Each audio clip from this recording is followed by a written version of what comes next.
The name's Dubey. Ira Dubey. Hi everyone, yes it's me, I'm back again. Thank you so much for subscribing to our channel if you haven't done so. All you need to do is not pull the trigger but click on this button right here. It's gone.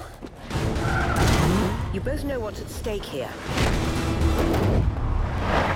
There isn't much road left. Take the bloody shot.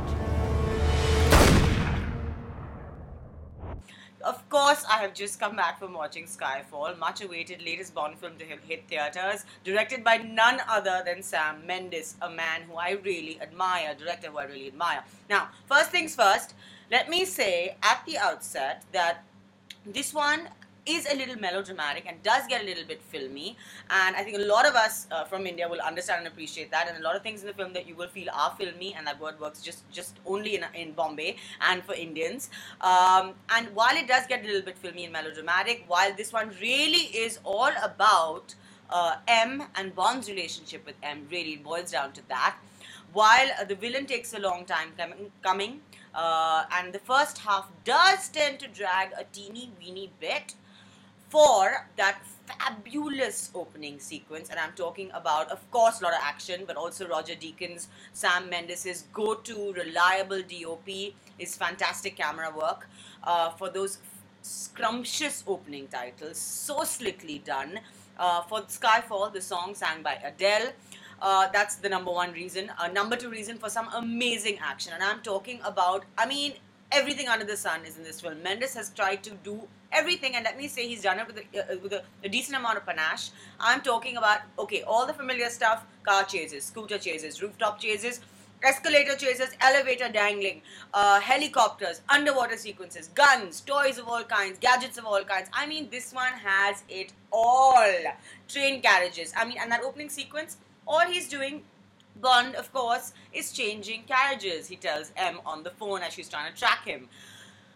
Laced again, as it is in that one line that I just told you, with all the classic Bondisms and a return to sort of the old school Bond films that we've loved and we're all such great fans of, with all the sort of the elements of those old Bond films. So I'm talking about obviously the beautiful women, though like I said, this one is really more about M rather than the beautiful women, and you'll know what I mean when you see it. About exotic locations, sexy suits, the one-liners, a little bit of slick sort of humor, dry sort of humor, which is very typical of Bond films. And of course the exoticism, which you will see, and a couple of standout sequences for me, particularly in Shanghai. Of course there are exotic locations. There's Macau, there's Shanghai.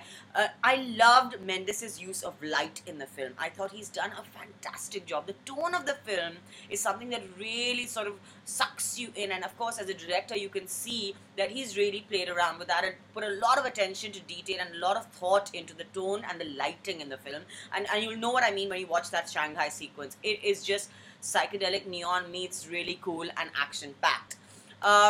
Yes, I do think the villain takes a long time coming, and now I'm coming to that next point for the reasons why you should watch the film. Number 4 is for the cast of the film, which is absolutely stellar, top notch. Of course, I'm not just talking about Judi Dench and Daniel Craig, who form the core, the central pair, really, so to speak, of the film. But I'm talking about Albert Finney, who has a wonderful role in the second half. I'm talking about a villainous, delicious villain, Javier Bardem, who's becoming more and more amongst my top 10 favorite actors. I just love this man. He adds that coolness, adds that villainous touch, but I did feel that we needed to see him a little bit earlier.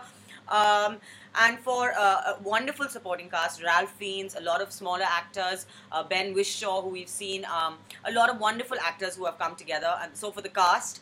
And finally, for a sort of a really pumped up second half, though I do feel that it should have been pumped up a little bit faster, a little bit sooner. The second half really pumps things up. The adrenaline is pumping. It's got a lot of action, and the final act of the film is both haunting and sort of just delicious to get your teeth into.